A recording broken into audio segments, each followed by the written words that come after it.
Hi hello வணக்கம் சுஸ்வாகத்தம். Power crisis அப்படிங்கிறது எல்லா கண்ட்ரீஸும் at one time or another face பண்ணி தான் இருக்காங்க. ஆனா டெவலப்ட் கண்ட்ரீஸுக்கும் நமக்கும் என்ன வித்தியாசம்னா அவங்க அந்த பவர் கிரைசிஸ்ல இருந்து மீண்டு வெளியே வந்துட்டாங்க, நம்ம இன்னும் வரல. இந்த பவர் கிரைசிஸ் இருக்கிறதுனால நம்மளோட எக்கானமி அஃபெக்ட் ஆகுது, நம்மளோட லைவ்ஸ் அஃபெக்ட் ஆகுது. சோ எப்படி நம்மள பாதிக்குது, இதுக்கு என்ன சொல்யூஷன், இத பத்திய நிறைய கேள்விகள் உங்க மனசுலயும் இருக்கு, எங்க மனசுலயும் இருக்கு. சோ இதெல்லாம் நம்மளோட கண்ணாடியை கேட்கலாம். வெல்கம் டு விக்ஸ் வழங்கும் கண்ணாடி. இது சமூக நிகழ்வுகளின் பிரதிபலிப்பு.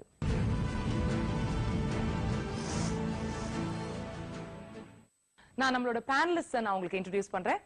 Mister Kalyana Sundaram, retired IAS officer. Sir வணக்கம், thank you for coming. And doctor G Srinivasan, retired engineering chief. Sir thank you for coming sir. இப்ப பவர் கிரைசிஸ்னா பெரிய வார்த்தை நான் யூஸ் பண்றேன்னு பாக்காதீங்க. பவர் கட்டு, லோட் ஷெட்டிங் அப்படின்னா உடனே நம்மளுக்கு, அதுவும் சம்மர் காலத்துல நம்மளுக்கு சொன்னாங்கன்னா ஐயோ என்ன சூடு, எப்படி நம்ம படுத்துக்கிறது மத்தியானம் அப்படின்னு நம்ம நினைப்போம். படுத்து தூங்குறது மட்டும் இல்ல, குழந்தைங்களுக்கு படிக்கிறதும் கஷ்டம். இந்த மாதிரி நம்மளோட குடும்பங்களை எப்படி பாதிக்குது இந்த பவர் கட்ஸ்? பிளாட்ஸ்ல இருக்கிற எங்களுக்கு ரொம்பவே நாங்க அஃபெக்ட் ஆகிறோம். எப்படின்னா ஒரு நிமிஷம் ஃபேன் லைட் இல்லாம இருக்கிறது ரொம்ப கஷ்டம்.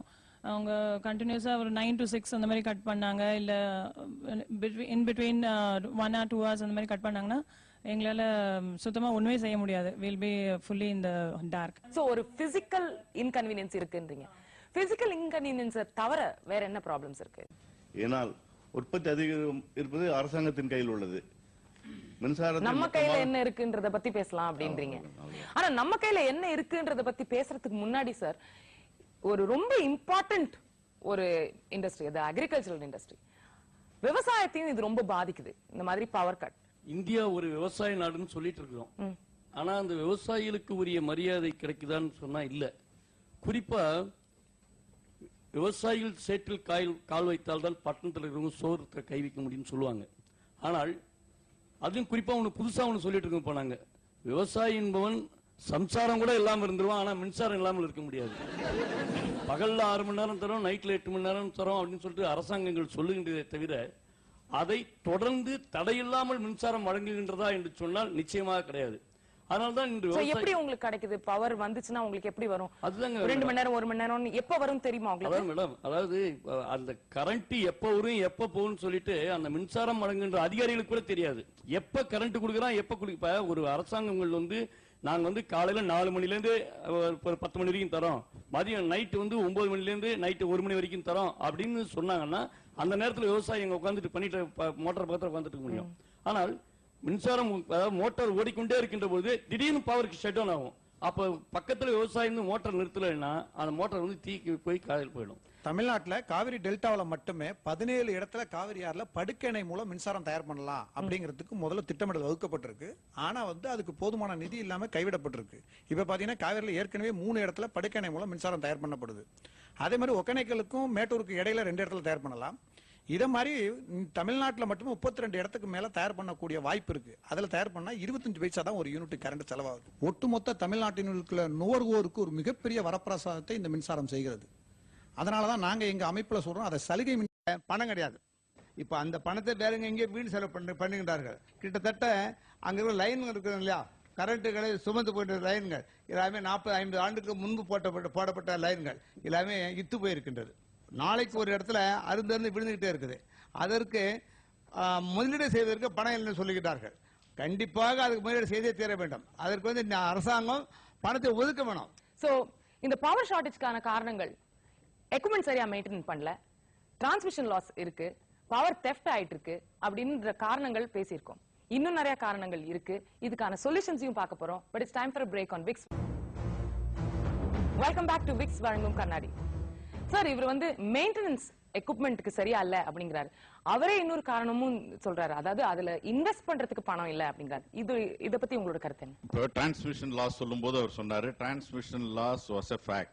இதுல என்ன பண்ணாங்கன்னா மத்திய அரசாங்கத்துல இதனாலேயே 30-35% போறதுனால இது 2005ல அவங்க ஆக்சிலரேட்டட் பவர் ரிஃபார்ம்ஸ் கொண்டு வந்தாங்க. கொண்டு இந்த மாதிரி அவர் சொல்ற இந்த மெயின்டெனன்ஸ்க்கு அவங்க என்ன பண்ணாங்க, எந்தெந்த ஸ்டேட் எலக்ட்ரிசிட்டி போர்டுல எஃபிஷியன்டா பவர் யூஸ் பண்றாங்களோ, பர்டிகுலர்லி டிரான்ஸ்மிஷன் லாஸ் இல்லாம தெஃப்ட் இல்லாம, அவங்களுக்கு central government was investing to repair and maintenance also. So many of நம்மளுடைய ஸ்டேட் எலக்ட்ரிசிட்டி போர்டு எல்லாமே லாசஸ்ல தான் இருக்கு. All the state electricity board except in Gujarat. little they made profit. Otherwise, எல்லா state electricity போர்டும் losses, they will not get money at all. அதனால தான் வந்து இப்போ பப்ளிக் பிரைவேட் பார்ட்டிசிபேஷன்ல தே வாண்ட் பின்னாடி வரதெல்லாம் மேகா பவர் ப்ராஜெக்ட் எல்லாமே they want some other capitalists to invest, foreign capital to invest. அது பிரைவேட் ஈக்விட்டி வரட்டும் அப்படிங்கறாங்க. ஏன்னா அவங்க வந்தாங்கன்னா state electricity board is in full losses. அவங்களுக்கு வந்து இருக்கக்கூடிய பிரச்சனைல இப்ப போய் இது மெயின்டெனன்ஸோ again வந்து ரிஃபார்ம் பண்ணா இட் வெரி டிஃபிகல்ட். அதனால தான் அவங்களுக்கு a very big problem and maintain பண்றதும் கஷ்டமா இருக்கு. ஈவன் அவங்க வந்து விண்மில் இவங்கள்ட்ட இருந்து வாங்குற இதுக்கே பவர் எக்ஸ்சேஞ்ச் போது அவங்க பவர் பர்ச்சேஸ் பண்றாங்களே விண்மில் பிரைவேட் வச்சிருக்கலாம் அவங்களுக்கு பேமெண்ட் பண்றதுக்கே தே டிலே. அவங்களுடைய payment then only comes the question of existing maintenance. Such is in bad shape. ஏன் இந்த காரணங்கள் வந்து இதே சேதாரம் இதெல்லாம் வந்து 2 வருஷத்துக்கு முன்னே இருந்தது. இப்ப முக்கியமா பற்றாக்குறை வர்றது முக்கியமான காரணங்கள்ல பன்னாட்டு கம்பெனிகள் திடீரென்று தமிழகத்துல மிகப்பெரிய அளவிற்கு புதிய அரசுல வந்து புரிந்துணர்வு ஒப்பந்தம் போட்டாங்க. இப்ப இருக்கிற இந்த மின்சாரத்துல தான் இதை கொடுத்துருக்காங்க. அவங்க என்ன இப்ப சொல்றாங்கன்னு சொன்னா எந்த காரணத்தை கொண்டும் தடையில்லா மின்சாரம் வழங்கப்பட வேண்டும் என்றும் இடையில் தடை ஏற்பட்டால் கவர்மெண்ட்டுக்கு வந்து நாங்க வந்து பனிஷ்மெண்ட் பண்ணுவோம் அந்த ஒப்பந்தத்துல போடுறாங்க. இந்த மின்சாரங்களும் டைவர்ட் பண்ணி தான் விட்டுருக்கு. அதனால தான் பாத்தீங்கன்னா சொன்னா எல்லா இடங்களையும் தமிழ்நாட்டுல பவர் கட் ஆகிற போது இங்க வந்து நம்முடைய இருங்காட்டு கோட்டையோ மறுமலை applicable only to central government investmentக்கு மட்டும். நாங்க பண்ற நான் வந்து பவர் ப்ராஜெக்ட் எல்லாம் கன்சல்டன்டா இருக்கேன்.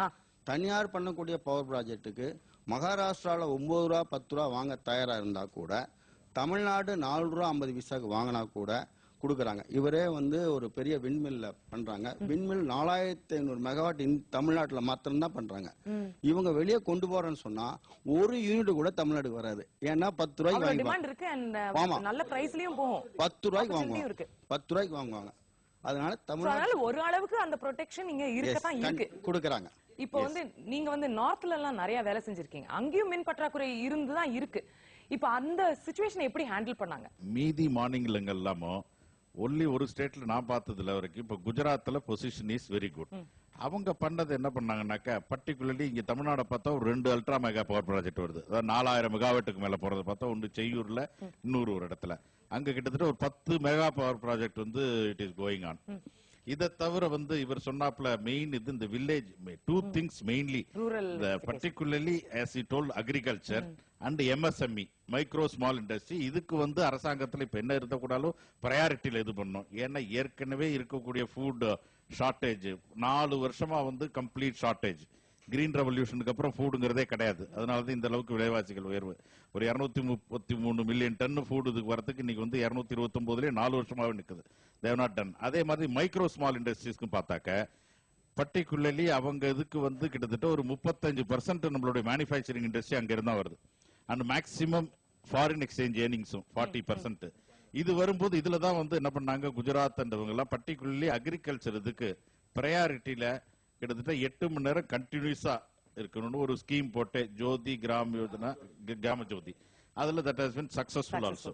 மீதி ஸ்டேட்ல வந்து இந்த அளவுக்கு சிச்சுவேஷன் எங்கேயும் வந்து அந்த அளவுக்கு பிரகாசமா இருக்குன்னு சொல்ல முடியாது. ஒன்லி ஹரியானாவில் மாத்திரம் தான் வில்லேஜுக்கு பவர் கொடுத்திருக்காங்க. ஏன்னா அது ஒரு சின்ன ஸ்டேட். ப்ராப்ளம் என்னன்னு பேசணும், சில சொல்யூஷன்ஸ் பத்தி பேசணும். ஆனா இதை தவிர பல சொல்யூஷன்ஸ் இருக்கு. Time for break on Vicks வழங்கும் கண்ணாடி.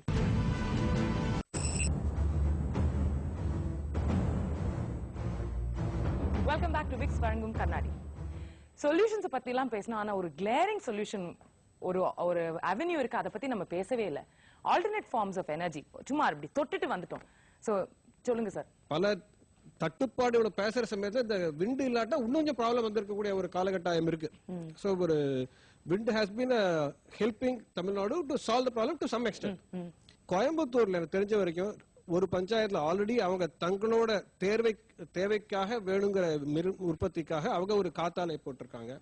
அதே மாதிரி இன்னொரு 2 பஞ்சாயத்து என்ன பண்ணிருக்காங்க அப்படின்னா biomass plant. Self help is best help அப்படிங்கிற மாதிரி அவங்களே என்ன பண்ணலாம்